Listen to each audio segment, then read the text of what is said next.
Boa noite, igreja. Abre comigo em Mateus capítulo 28, versículo 16. Boa parte do meu ministério foi essa passagem que eu estudei. Posso garantir para vocês que eu poderia ficar aqui por dias falando sobre isso, sobre a grande comissão. Porque eu acredito que para fazer o que nós somos chamados para fazer, nós precisamos saber o porquê nós somos chamados para fazer. E é mais ou menos isso que eu gostaria de partilhar com vocês nessa noite. Mateus capítulo 28, versículo 16, e nós vamos ler até o versículo 20. A palavra vai dizer assim: E os 11 discípulos partiram para a Galiléia, para o monte que Jesus lhes tinha designado. E quando o viram, o adoraram, mas alguns duvidaram. E chegando-se Jesus, falou-lhes dizendo: É-me dado todo o poder no céu e na terra. Portanto, ide, ensinai todas as nações, batizando-as em nome do Pai, do Filho e do Espírito Santo, ensinando-as a guardar todas as coisas que eu vos tenho mandado. E eis que estou convosco todos os dias, até a consumação dos séculos. Senhor, nós estamos mais uma vez pedindo para que o Senhor toque nos nossos corações nessa noite. Senhor, nós não somos aptos, nós não somos capazes, nós não temos, Senhor, nada em nós que possa nos fazer entender a sua palavra. Eu não tenho nada, Senhor, para te oferecer. Eu não posso nada, Senhor, pelo meu próprio nome, nem pela minha igreja. É somente no teu nome que eu acredito que estar aqui é graça do Senhor. É por causa do Senhor. Nós nos colocamos aqui, Pai, pedindo perdão pelos nossos pecados. Nós nos colocamos aqui, Pai, sabendo que o Senhor é que abre os nossos olhos para que nós possamos contemplar as maravilhas da Tua lei. Que é o Senhor quem coloca as Tuas palavras no nosso coração para que nós não possamos pecar contra Ti. Acreditando que é o Senhor que move os nossos corações para um relacionamento mais profundo contigo e com a Tua palavra. Acreditando que o Senhor, que é o dono e o regente de todo esse universo, pode também reger e cuidar da nossa vida também. Pai, tenha misericórdia de nós, mais uma vez. Olha para nós essa noite, diante de tantas pessoas se reunindo em tantas outras congregações e igrejas. Nós acreditamos que o Senhor também olha para elas e olha para nós individualmente. Olha para os nossos corações, para que hoje, mais uma vez, possamos ser alimentados pela Tua palavra. Nós temos fome, nós temos sede, e Tu és o nosso alimento. Muito obrigado pelo pão da vida que desceu do céu. Obrigado pelo Cordeiro que o Senhor entregou em nosso lugar. É em nome do Cristo, nosso Salvador e o nosso amigo, que eu oro e te agradeço. Amém. Bom, é possível observar no Evangelho de Mateus que ele vem trazendo uma construção que sai da Galiléia e vai para Jerusalém. Como no Evangelho de Marcos também. É um deslocamento geográfico partindo da Galiléia, e a Galiléia ela é muito importante, nós temos que entender que ela é importante. Até a confrontação final em Jerusalém. O propósito básico do livro de Mateus, do Evangelho de Mateus, é apresentar o reino. É apresentar Cristo como Messias, mas também como Rei. Um reino que Deus está estabelecendo sobre a terra. Então Mateus ele quer que nós vejamos que Jesus era o Messias apresentado por Deus, prometido em todo o Antigo Testamento, e que Deus estava estabelecendo o seu reino sobre a terra. E esse rei que é apresentado ali no Evangelho de Mateus, ele é um rei que os judeus esperavam que ele triunfasse. Mas a partir do capítulo 11 do Evangelho de Mateus, nós vemos algo acontecer. Esse rei começa a ser rejeitado. E o rei ele é traído no capítulo 26. E o rei é negado. E o rei então é crucificado. E o rei é sepultado. Que rei é esse? Que acontece todas essas coisas com ele? Esse rei que foi esperado por tanto tempo. Então os 11 discípulos partiram para a Galiléia. Todo o tempo deixe a sua Bíblia, o seu aplicativo aberto para que você possa acompanhar junto comigo. Esse número 11 é muito importante porque aqui Mateus deixa claro que eles estão excluindo Judas Iscariotes, que traiu, mas eles estão incluindo Pedro novamente. E esses 11 discípulos partiram para Galiléia e era um alívio para eles voltar para Galiléia. E por que era um alívio? Na Galiléia, Jesus passou a maior parte do seu ministério. Foi na Galiléia que ele proferiu o Sermão do Monte, foi na Galiléia que ele curou o leproso, escolheu, ordenou, enviou os 12 para ir para as nações, para ir para Israel. E provavelmente somente Judas não era galileu. Todos os outros discípulos eram galileus. Então eles tinham uma história com aquela região.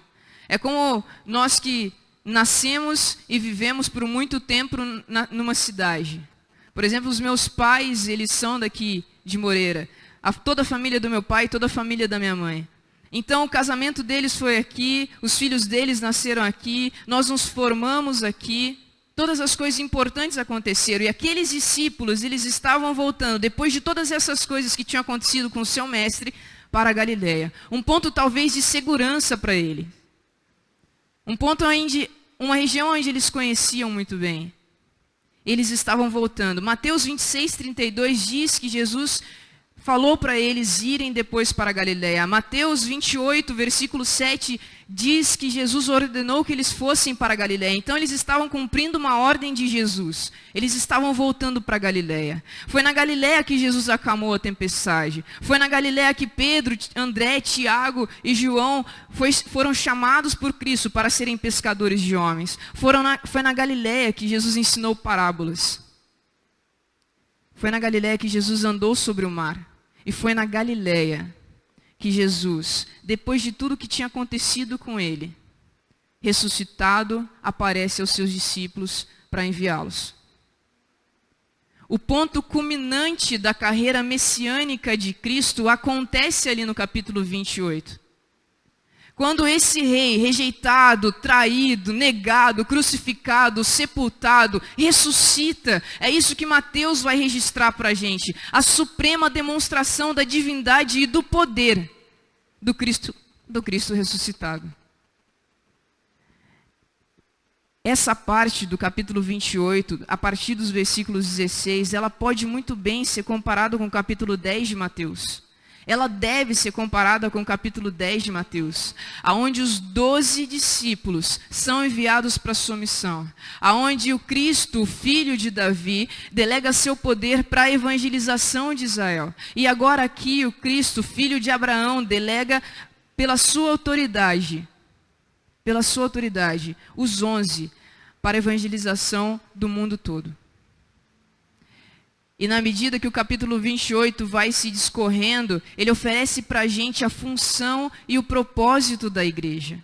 O de testemunhar a todos os homens e todas as nações e fazer deles discípulos que obedeçam a Cristo, que amem a Cristo, ensinando eles a glorificar a Deus, a adorar e satisfazer-se nele. É sob essa perspectiva que nós vamos tirar 3 lições básicas desses versículos aqui. 3 lições sobre a mensagem do Evangelho. Porque Jesus, ele não chegou nos discípulos e disse, vão, façam discípulos. Jesus, em primeiro lugar, ele deu um motivo, uma causa, uma motivação, uma razão para os discípulos. E nós vamos entender por quê. Porque se nós não entendermos o versículo 18, nós não vamos entender nunca a profundidade do versículo 19. A dimensão do versículo 19. Se nós não compreendermos o porquê o versículo 18 está ali, o 19 não vai fazer o real sentido que ele tem que fazer nas nossas vidas. Se nós não entendermos o versículo 18, a gente vai fazer evangelismos e campanhas e teremos temas e um monte de coisas mais, e vamos em clínicas e vamos viajar para outros países e vamos sair nas ruas de Moreira César sem entender por que nós estamos fazendo isso. O porquê evangelizar, o porquê falar do evangelho, o porquê ter essa vontade de fazer o nome dele conhecido. É preciso entender a razão que estava no coração de Cristo, para que essa razão que estava no coração de Cristo tome agora o nosso coração. A primeira lição é que a mensagem do Evangelho está sob uma autoridade. Versículo 19. Portanto, ide, ensinai todas as nações. Em algumas versões traz, ide, portanto, ensinai todas as nações. Essa palavrinha, portanto, ela vem do grego, e ela pode ser traduzida por esta razão, por esta causa, por este motivo. É a expressão do motivo, da decisão, do ato que tem que se acontecer, que tem que se fazer. Jesus está declarando que ide e ensinai todas as nações está acontecendo por causa de alguma coisa. Por quê? No versículo 18, ele deixa bem claro. Chegando-se Jesus, falou-lhes dizendo, é-me dado todo o poder no céu e na terra. Jesus está dizendo para aqueles discípulos que é por causa da sua autoridade que eles devem ir.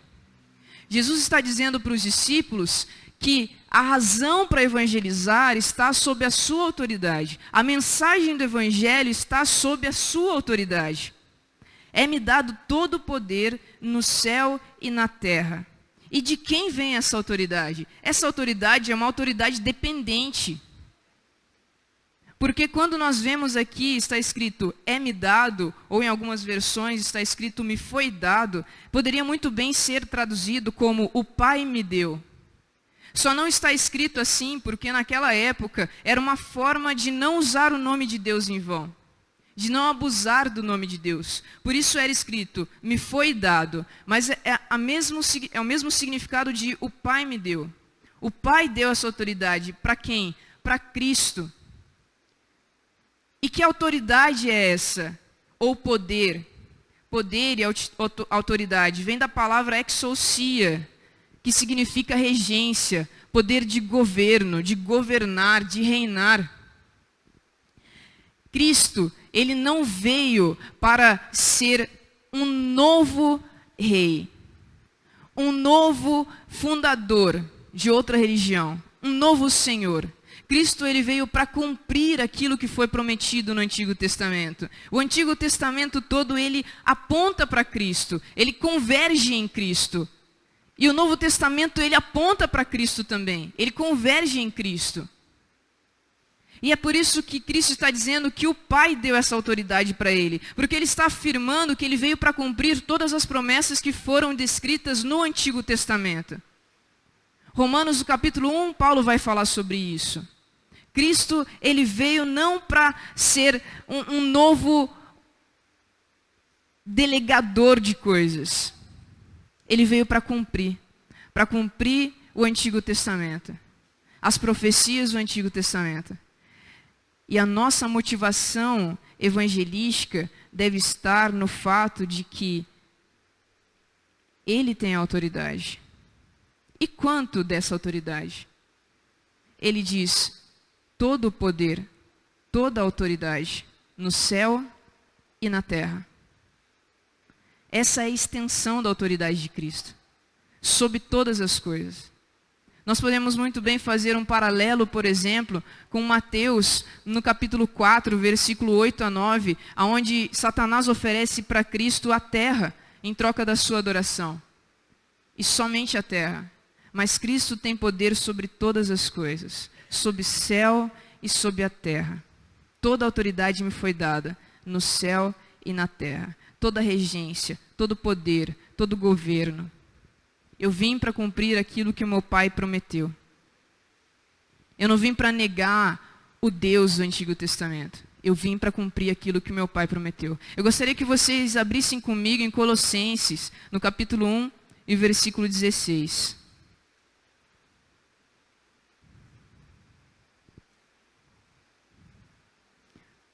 Carta de Paulo aos Colossenses 1,16. E vai dizer assim: porque nele foram criadas todas as coisas, que há nos céus e na terra, visíveis e invisíveis, sejam tronos, sejam dominações, sejam principados, sejam potestades, tudo foi criado por ele e para ele. E ele é antes de todas as coisas, e todas as coisas subsistem por ele. E ele é a cabeça do corpo da igreja. É o princípio e o primogênito dentre os mortos, para quem tudo tem a preeminência. Porque foi do agrado do Pai que toda a plenitude nele habitasse, e que, havendo por ele feito a paz pelo sangue da sua cruz, por meio dele, reconciliasse consigo mesmo todas as coisas, tanto as que estão na terra como as que estão nos céus. A vós também, que noutro tempo éreis estranhos e inimigos no entendimento pelas vossas obras, mas agora, contudo, vos reconciliou no corpo da sua carne, pela morte, para perante ele vos apresentar santos, irrepreensíveis e inculpáveis, se na verdade permanecerdes fundados e firmes na fé, e não vos moverdes da esperança do evangelho que tendes ouvido, o qual foi pregado a toda criatura que é debaixo do céu, e do qual eu, Paulo, estou feito ministro. É dele, e é para ele, são todas as coisas, subsistem no Senhor Jesus Cristo. A mensagem do evangelho está sob uma autoridade, e é por isso que ela é loucura para os homens. Ela é loucura e ela é um absurdo para quem não conhece esse Jesus Cristo. Porque se alguém, qualquer pessoa, chegasse em você e dissesse para você falar de uma mensagem, anunciar uma mensagem para todas as nações, isso é loucura. Isso é loucura. É um absurdo. Uma única mensagem, Cristo disse, a começar de Jerusalém. Todas as nações da terra. Todas as nações da terra. Mas não há por que ter medo, não há por que estar receoso, porque Cristo deu uma motivação que está além da nossa capacidade de entendimento. Ele disse que toda a autoridade estava sob ele. Toda a autoridade que foi dada pelo Pai. Toda a autoridade no céu e na terra. Todo o poder. Todo o poder. Eu gostaria que você novamente abrisse comigo em Daniel 7,14.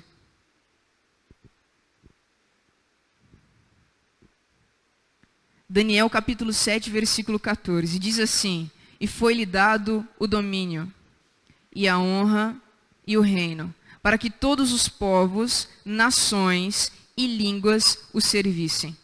O seu domínio é um domínio eterno, que não passará. E o seu reino, o único, que não será destruído. A diferença é que Daniel estava falando daquele rei que viria. E Mateus estava falando daquilo que estava acontecendo. Ele estava relatando a história. E para nós é o rei que veio, o Messias que veio, a profecia que se cumpriu.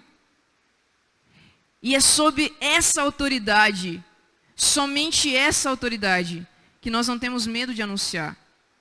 E é por ela e por causa de Cristo. Porque Cristo é o Evangelho. Cristo é o Evangelho.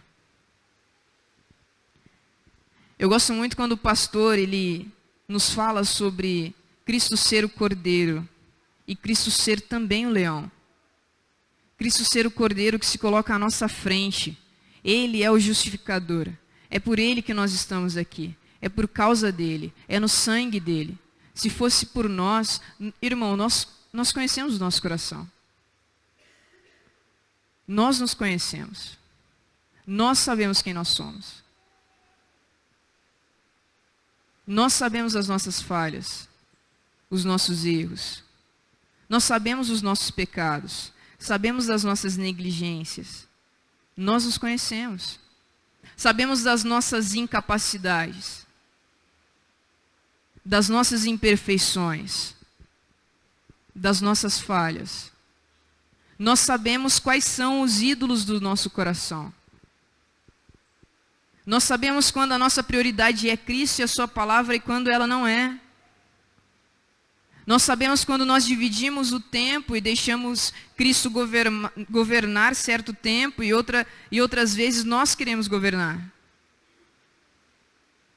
Nós sabemos o que os outros não sabem sobre nós. Eu conheço da Lidiane o que os meus pais não conhecem. Eu conheço da Lidiane o que os meus pastores não conhecem. Eu conheço da Lidiane o que os meus amigos não conhecem.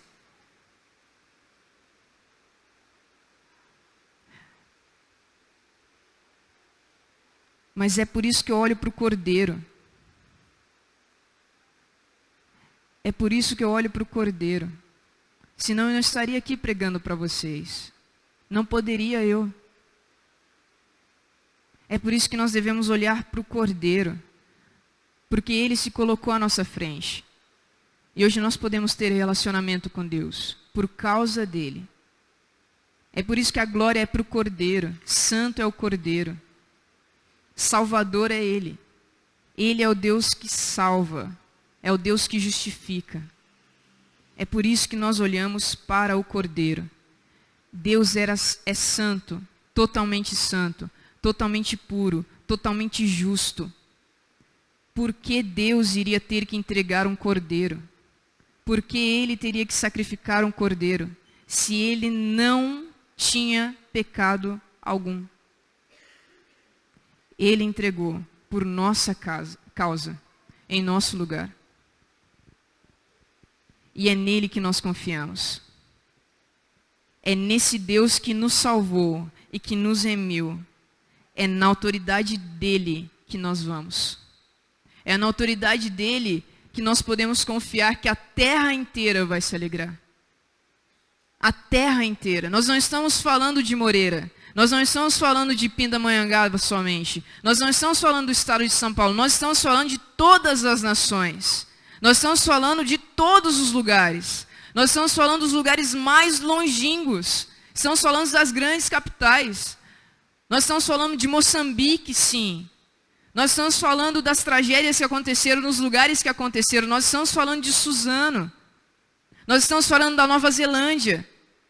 São desses lugares. Nós estamos falando da nossa casa. Nós estamos falando de onde nós estamos, o nosso trabalho, nossa faculdade. A terra se alegrar, quando Cristo fala às nações, quando a Bíblia traz para nós os povos, as tribos, é só uma forma dele falar pessoas. Pessoas precisam se alegrar em Deus. Pessoas precisam conhecer o nome dele. Pessoas. É sob a autoridade dele que nós vamos. É por isso que nós não temos medo. Porque a mensagem do Evangelho está debaixo de uma autoridade. Do Cristo que é Cordeiro, mas do Cristo que é Leão. E Ele reina. Ele reina. O segundo ponto é que a mensagem do Evangelho ela é uma mensagem global. O versículo 19 diz: portanto, ide, ensinai todas as nações. Todas as nações. E aqui eu gostaria de fazer um paralelo com a carta de Romanos. Alguns teólogos e alguns estudiosos e comentaristas bíblicos consideram a carta de Romanos um manual do Evangelho. O que é o Evangelho? Paulo, quando ele estava escrevendo a carta para os Romanos, ele estava em Corinto. Ele estava no fim da sua terceira viagem missionária. E lá em Corinto, a ideia de Paulo era ir para a Espanha. Eu estou em Corinto, eu estou escrevendo a carta para os romanos. A minha ideia é ir para a Espanha. Porque na Espanha eu preciso anunciar o Evangelho. Romanos 15 vai dizer isso. Porque na Espanha Paulo sabia que tinham pessoas que ainda não tinham escutado do nome de Cristo. Nos outros lugares haviam comunidades cristãs, haviam pessoas que já foram convertidas. Não havia para Paulo, no entendimento de Paulo e no que nós podemos ver e estudar das cartas, não havia mais lugares para que ele pudesse estar proclamando o Evangelho de maneira pioneira. Então Paulo está lá em Corinto, escrevendo a carta dele para a comunidade de Roma. Mas por que escrever para os romanos se ele queria ir para a Espanha? Porque a ideia de Paulo era fazer como uma base missionária lá em Roma, porque Roma ficava perto da Espanha e ele teria uma comunidade cristã que poderia apoiá-lo nesse novo projeto missionário dele, que era na Espanha. Se ele pudesse conhecer os irmãos de Roma, porque a comunidade de Roma não foi Paulo que fundou. E Paulo não conhecia a comunidade romana, comunidade cristã de Roma. Então ele queria se apresentar para a comunidade de Roma, para que ele pudesse ter o apoio da comunidade romana, e aí então ele iria para a Espanha anunciar, onde não havia sido anunciado ainda. A ideia de Paulo é se apresentar para os romanos. É assim que ele começa a carta. É por isso que ele fala, eu, Paulo, e agora eu queria que você abrisse comigo em Romanos no capítulo 1.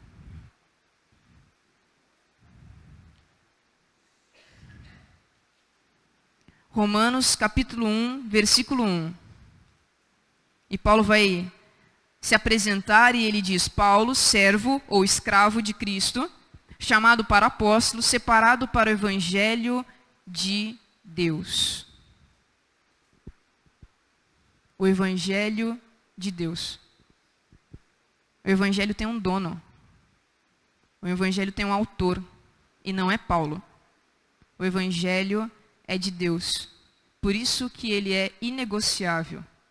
Por isso que não dá para inventar um novo evangelho. Por isso ele é imutável. Ele é santo. Ele é de Deus. Paulo ele quer se apresentar para a comunidade de Roma para falar, olha só, é esse evangelho, são essas doutrinas que eu tenho pregado. É isso que vocês têm falado também, nós estamos em comunhão. Eu queria que vocês fossem me apoiar porque eu quero anunciar na Espanha. E Paulo começa falando que o evangelho tem um dono. O evangelho é de Deus. E a partir disso, Paulo vai discorrer sobre o que é o evangelho. Versículo 16, ainda no capítulo 1. Porque não me envergonho do evangelho de Cristo, pois é o poder de Deus para a salvação de todo aquele que crê, primeiro do judeu e também do grego, porque nele se descobre a justiça de Deus de fé em fé. Como está escrito, o justo viverá da fé. A mensagem do evangelho, ela é global. Sabe por quê? Porque nenhuma pessoa, ninguém, nenhum ser humano sequer escapa da mensagem do evangelho. Todas as pessoas se encaixam na mensagem do evangelho. Paulo sabia disso. É essa certeza que tem que estar no nosso coração. Porque o que Paulo pregou, o que Paulo falou, o que Paulo discorreu na carta de Romanos foi o plano redentor, o plano da salvação. E é isso que nós pregamos, é isso que nós falamos. Cristo é o evangelho, e ele nós vivemos, é para ele e por causa dele. O que deve ser pregado às nações, ensinado às nações, proclamado às nações? O plano redentor. Não há nada mais arraigado no coração do ser humano do que a vontade por um Deus. Nós fomos feitos para adoração, para glorificar algo, para adorar algo. Muitas vezes, essa adoração, ela é deturpada e nós adoramos outra coisa senão Deus. Pessoas, bens, situações, a nós mesmos.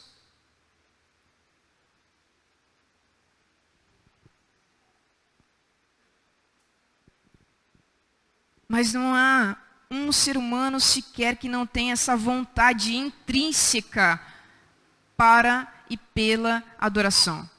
É por isso que Romanos capítulo 5 se encaixa para cada uma das pessoas, para cada ser vivente nessa terra. Romanos 5,12 diz, pelo que por um só homem entrou o pecado no mundo, e pelo pecado a morte, assim também a morte passou a todos os homens, por isso que todos pecaram. Não há um ser humano sequer que escape de Romanos 3:23. Não há um ser humano sequer que não se encaixe em Romanos 3, 10 a 20. Não há nenhum ser humano sequer que não se encaixe na mensagem do Evangelho. Porque todos pecaram. E por isso ela é para as nações. Por isso ela é global. Por isso ela é universal. Porque não há um ser humano sequer que não esteja à procura dele. À procura de Deus. Isaías no capítulo 42 vai dizer que as ilhas estão esperando a sua mensagem. Que os lugares mais longínquos da terra estão esperando a sua mensagem.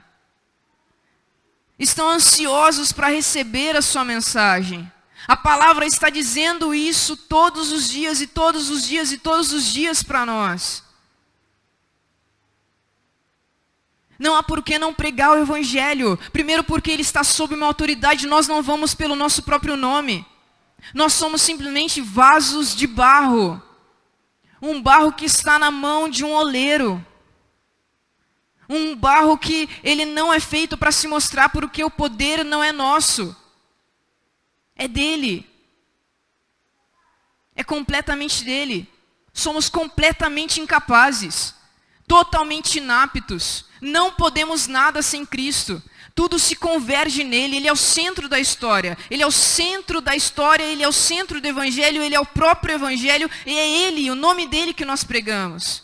E as nações estão esperando por ele. É por isso que não pode se encher os campos de pessoas. É por isso que não pode enviar um monte de missionários somente para o campo. Você não pode enviar as instituições, as organizações missionárias, as igrejas, qualquer pessoa. Nós não podemos enviar pessoas. Os campos não estão precisando de pessoas. Não estão precisando de pessoas. Eles não precisam da Lidiane, lá em Manaus. Eles não precisam de uma professora de educação física. Eles não precisam da filha do Rodolfo e da Maria José. Eles precisam do Evangelho. Os ribeirinhos precisam do Evangelho.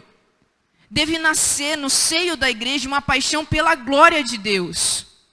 Porque eles não precisam de pessoas. Eles não precisam do meu nome ou da Primeira Igreja Batista. Eles precisam do Evangelho.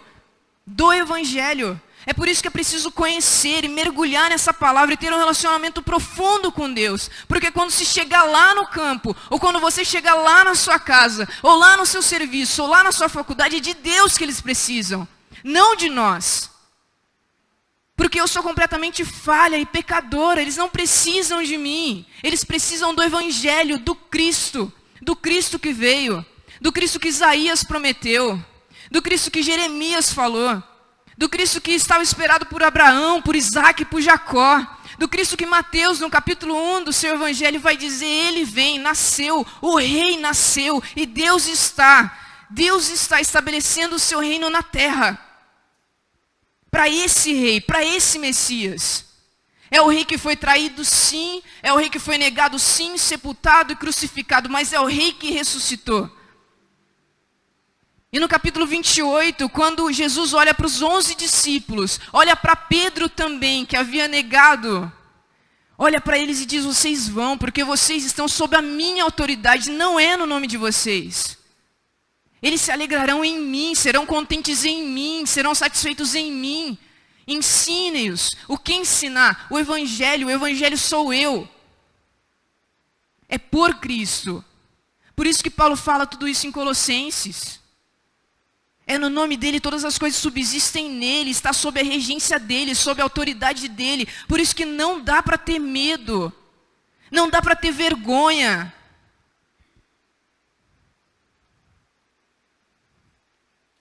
Nenhum ser humano escapa da mensagem do Evangelho.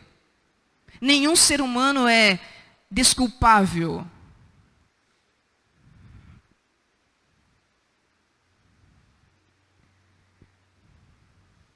Não há nada que exponha melhor a realidade do ser humano do que a Bíblia.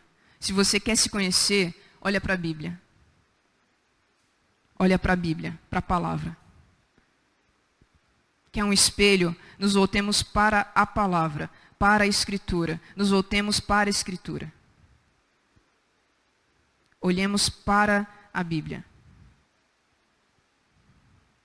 Se a palavra do Evangelho vai por meio de pessoas, enviemos pessoas que são apaixonadas pela glória de Deus. Sustentemos pessoas apaixonadas pela glória de Deus. Façamos evangelismos que explodam pela glória de Deus. Uma paixão santa, uma paixão pura, uma paixão imaculada pela glória de Deus e pela proclamação do Evangelho. Paulo está escrevendo para Timóteo em certo momento e ele fala que a igreja é o baluarte. Ele está escrevendo para Timóteo e ele fala que a igreja é a coluna. Sabe por que ele fala isso? Ele fala isso porque a igreja é a coluna que vai ter lá em cima, a Escritura. A Escritura para todas as nações, para todos os povos, para todas as tribos, para os nossos parentes, para os nossos amigos. É isso que Paulo está falando.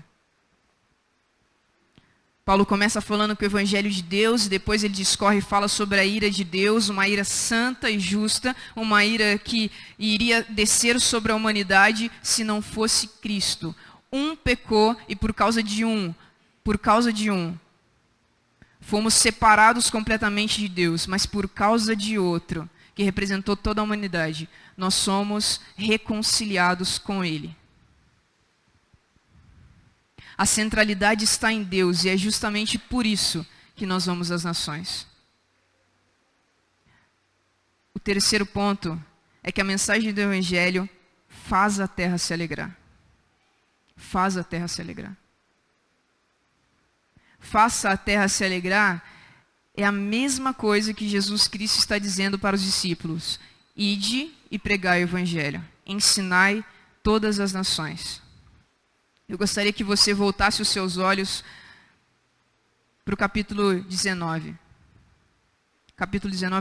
Versículo 19 de Mateus 28. Ele diz novamente: portanto, ide e ensinai todas as nações. Ou em algumas versões, ide, portanto, ensinai todas as nações. O propósito da grande comissão é fazer discípulos. Entenda que, e guarde muito bem isso, que a única ordem direta no original deste versículo é ensinai todas as nações, ou fazei discípulos. Ir é uma ordem secundária. Muitas vezes a igreja se atém ao ide, mas a ordem aqui, direta e primária, no original desse versículo é ensinai todas as nações, ou fazei discípulos. Ir é a maneira como nós vamos fazer isso. Por exemplo, se meu pai fala para o Igor, desce as escadas e pega um copo d'água. E é um exemplo ridículo, mas é fácil para a gente entender. E o meu irmão, ele tem que pegar o copo d'água para o meu pai. O que o meu pai quer? Meu pai quer o copo d'água, ele tem sede. Mas o meu irmão precisa descer as escadas para pegar o copo d'água. Meu irmão ele não pode se teletransportar. Ou pular do primeiro para o térreo. Meu irmão ele tem que descer as escadas para pegar o copo d'água. O que meu pai quer? Um copo d'água? Então, Igor, desce as escadas e pega um copo d'água para mim. Jesus está falando assim para os discípulos: ide e fazei discípulos. O que Jesus quer? Discípulos. Mas como nós fazemos isso? Indo. Compreende? Compreende? Fazer discípulos é a ordem direta desse versículo. Guarde isso. Sabe por quê? Porque evangelismos, eles não adoram, eles não produzem adoração. Porque eventos não produzem adoração. Porque eu sair da minha casa e ir para Manaus não produz adoração.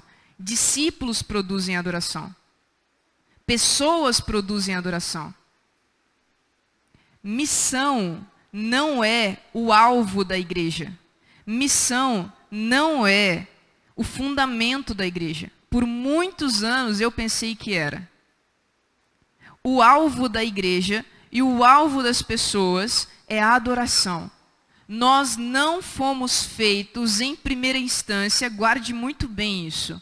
Nós não fomos feitos em primeiro lugar para ser missionários. Em primeiro lugar e acima de tudo, nós fomos feitos para glorificar a Deus. O objetivo da nossa vida, o objetivo da vida do cristão, o objetivo da igreja cristã sobre a terra é a adoração a Deus. O nome dele precisa ser engrandecido, o nome dele deve ser glorificado, o nome dele deve ser o motivo da adoração da igreja. Ele, e não missão. Missão é a segunda atividade mais importante da igreja. A primeira é adoração. Fomos feitos para a glória de Deus. Fomos feitos para a glória de Deus. Fomos feitos para ser apaixonados pela glória de Deus.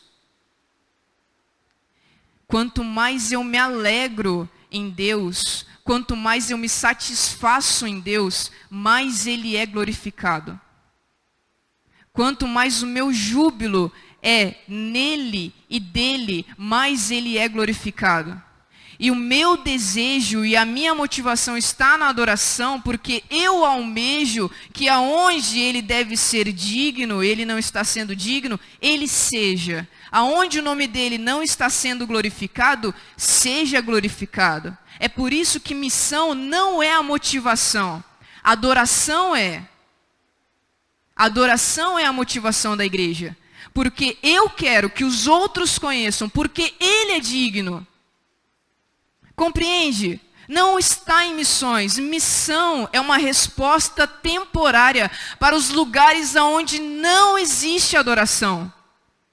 E ela é a motivação porque eu não posso reunir um povo que se alegra se eu não me alegro. Mas quando eu me alegro, eu quero que um povo se alegre.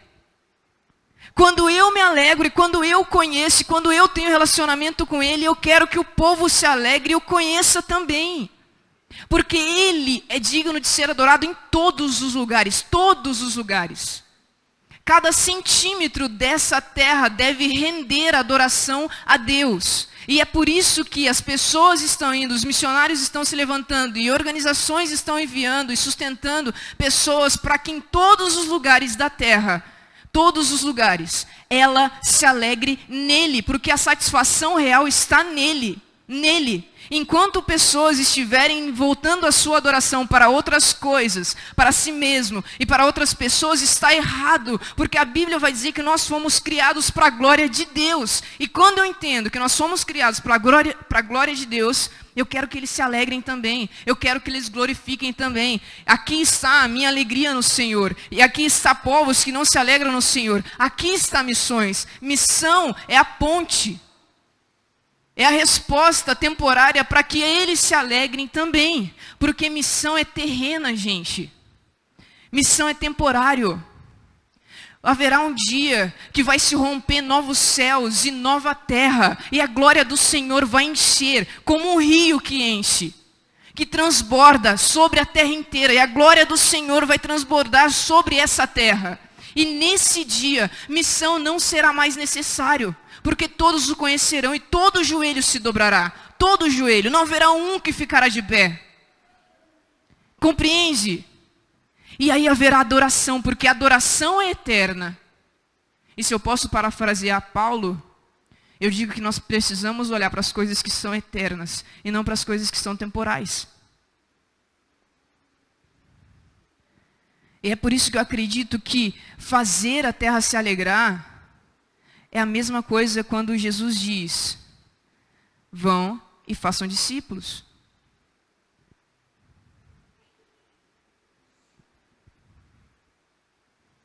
Quando eu amo a glória de Deus, eu entendo que Ele é o único digno de adoração. E é por isso que eu faço missões, porque há lugares onde Ele não é adorado. A adoração é, portanto, o combustível e a meta das missões. É a meta porque nelas simplesmente procuramos levar as nações ao júbilo inflamado da glória de Deus. O alvo das missões é a alegria dos povos na grandiosidade de Deus. Abra comigo para a gente encerrar no Salmo 67.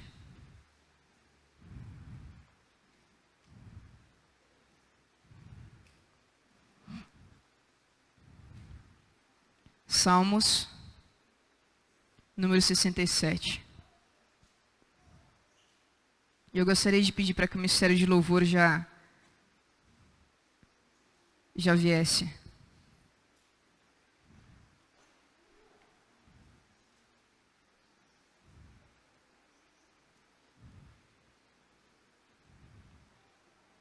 E você já pode se colocar em pé, por favor, por gentileza.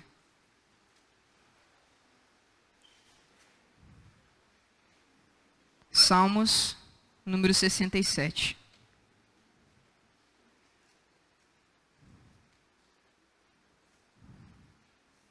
De tudo que eu falei, retenha uma coisa somente, se você puder. Busque, com todas as forças que você tem, ser apaixonado pela glória de Deus e fazer o nome dele, sob a autoridade de Cristo, conhecido sobre a terra. Salmo 67 diz: Deus tenha misericórdia de nós e nos abençoe e faça resplandecer o seu rosto sobre nós, para que se conheça na terra o teu caminho e em todas as nações a tua salvação. Louvem-te a ti, ó Deus, os povos. Louvem-te os povos todos. Alegrem-se e regozijem-se as nações, pois julgará os povos com equidade e governarás as nações sobre a terra. Louvem-te a ti, ó Deus, os povos. Louvem-te os povos todos. Então a terra dará o seu fruto. E Deus, o nosso Deus, nos abençoará. Deus nos abençoará e todas as extremidades da terra o temerão. Amém? Senhor, nós te agradecemos, porque a tua palavra é viva, eficaz, a tua palavra é a verdade. Santifica-nos na verdade, Pai. Senhor, nos fortalece. Nós temos nos campos irmãos perdendo as suas vidas por causa do teu nome. E muitas vezes nós nos abatemos por coisas tão fúteis e tão secundárias, Pai. Pai, abra os olhos do nosso coração. Pai, tem misericórdia de nós. Senhor, nós precisamos de Ti. Nós precisamos porque muitas vezes há em nós nada mais do que uma paixão por nós mesmos e por outras coisas. Nós queremos ser apaixonados pela Tua glória, viver para Ti, sentir-nos seguros, Pai, se o Senhor tem toda a autoridade. Toda a autoridade. Nós queremos nos sentir seguros em Ti. Nós queremos assumir, Pai, essa responsabilidade, que não é opção, mas é ordem, de fazer o Teu nome conhecido entre todos os povos. Nós queremos nos alegrar em Ti, Pai. Muitas vezes nós sabemos, mas a nossa alegria não está no Senhor. Nós estamos insatisfeitos. Destrói, Senhor, e destrona os ídolos do nosso coração, para que o Senhor possa tomar o lugar que é seu por direito. Seja o único. Como disse a canção no início, seja o centro. Seja o motivo, seja a nossa canção. E que nós possamos viver e, se possível, morrer pelo Teu nome. Em nome do Senhor Jesus Cristo, Teu Filho, o Cordeiro e o Leão, o nosso amigo, que eu oro e eu te agradeço. Amém.